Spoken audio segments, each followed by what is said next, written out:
家好，我是中华情报员小华，我会专心为大家搜罗最新最好看的中国新闻和时局分析，希望大家能够喜欢哦。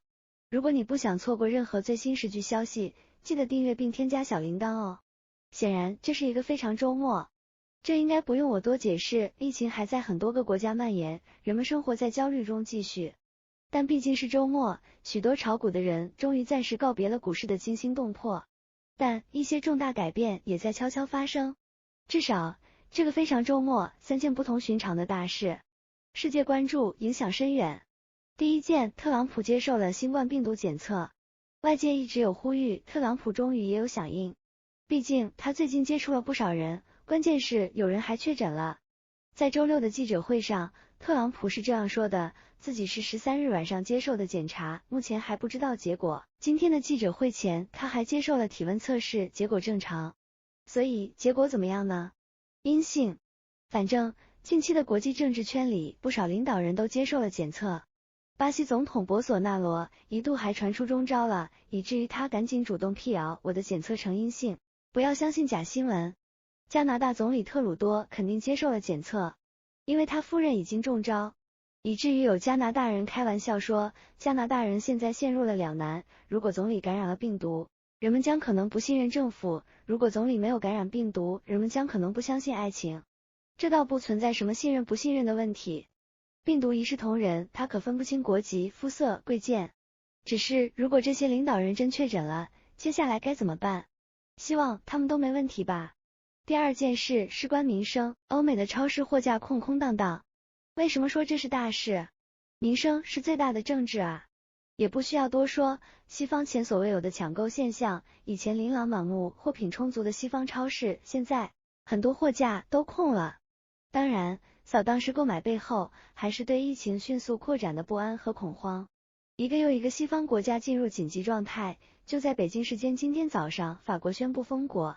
关闭除药店等外所有非必须的公共场所，并限制各种家庭聚会。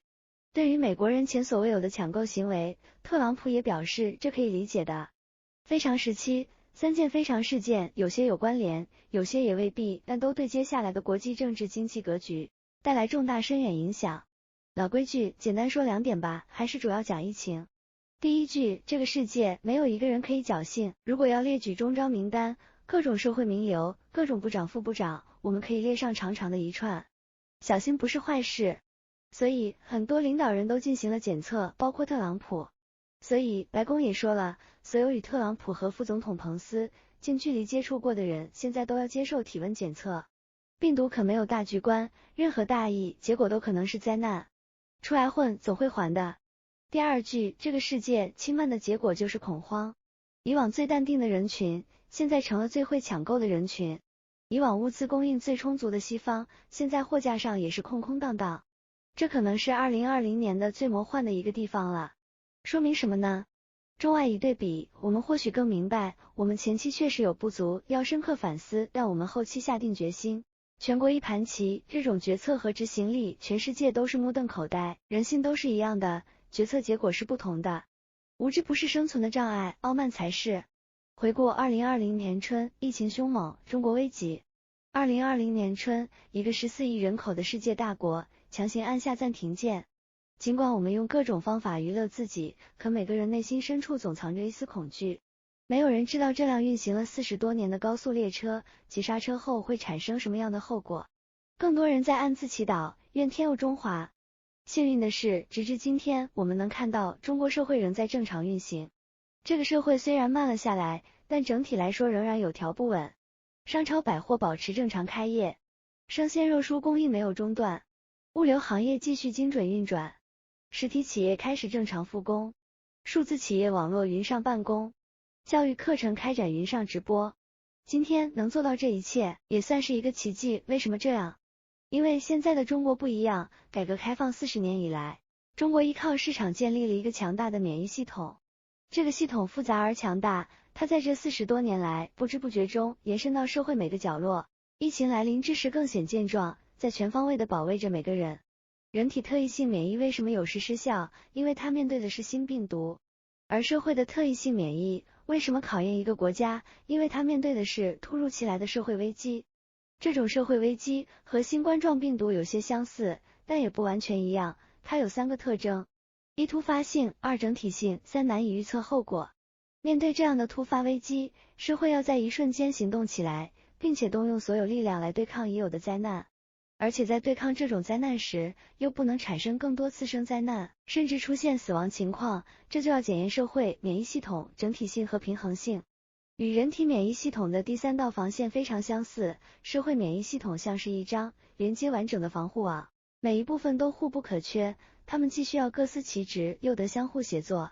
有时候，免疫体系并不是越激烈越好，它更需要的是一种强大而绵密、迅速而精准、高效而全面的能力。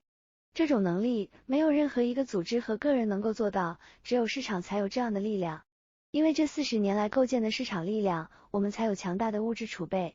因为这40年来构建的市场力量，才可以迅速整合各方资源。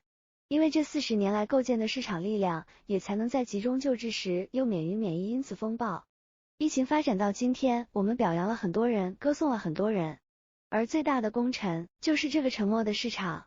他上善若水，润物无声，没有人去赞美他，因为他总是静悄悄地把该做的事情做了。最厉害的东西，就是在你都没有感觉到他的存在，已经把事情给办了。他构建了这个社会最大的自愈能力。对比僵化的官僚体系，市场的表现非常优异。以援助武汉为例，站在医学的角度，这是一次人体的降温处理。很多行业和组织在这次降温处理中表现优异，但他们是依托市场体系来完成。如果没有这个健全的市场，没有在平时的市场竞争中形成的完整产业链，再强大的英雄也无能为力。如果没有市场化的物流体系，山东寿光的蔬菜没办法及时运抵武汉。如果没有市场化的消费机制，全国各地也没有这么多的蔬菜可捐赠。如果没有市场化的生产体系，没有能力在短时间形成口罩生产能力。如果没有市场化的商超组织，不知道每个人能否购买到基本物资。火神山医院8天时间顺利完工，得益于在市场打判中形成的基建能力。中国几个大企业迅速形成生产能力，得益于市场化的全球资源调配能力。韩红的慈善团队表现远优于红十字会，因为懂得如何利用市场机制。市场体系渗透到社会的每一个角落，它默默地构建社会的血液系统和淋巴系统，形成强大的自愈能力，静悄悄地抚慰社会形成的巨大创伤。太多行业在这次疫情中表现抢眼，太多企业在这次疫情中功勋卓著，太多个人在这次疫情中让人感动。感谢所有企业和个人。这次我们重点分析一下有些行业和技术在面对病毒时展现的强大免疫功能，为以后的社会建设中总结经验。在这段疫情的时间里，我们要感谢医护人员的无私奉献，感谢那些奔波在一线的商业服务人员，感谢春节期间一直穿梭的物流司机，感谢每一个自我隔离在家的普通人，感谢那些云端服务看不到的工作人员，感谢那些没有裁员降薪的复工企业。个体的力量我们需要表扬，优秀的企业也要歌颂，但我们更要感谢这个沉默不语的伟大市场，它为这个社会构建了一个普遍性的自愈能力。如阳光，若雨露，大象无形，大音希声。目力所及，眼花缭乱，我们不要忘了，市场才是疫情背后的最大功臣。老子在道德经第3章云：圣人出无为之事，行不言之教，生而不有，为而不恃，功成而弗居。功成而弗居的意思就是工业成就而不自我夸耀。市场宛若圣人，从不标榜自己。但道德经第3章最后面还有一句：夫为弗居，是以不去。它的意思是，正因为不居功，所以功绩永不泯没。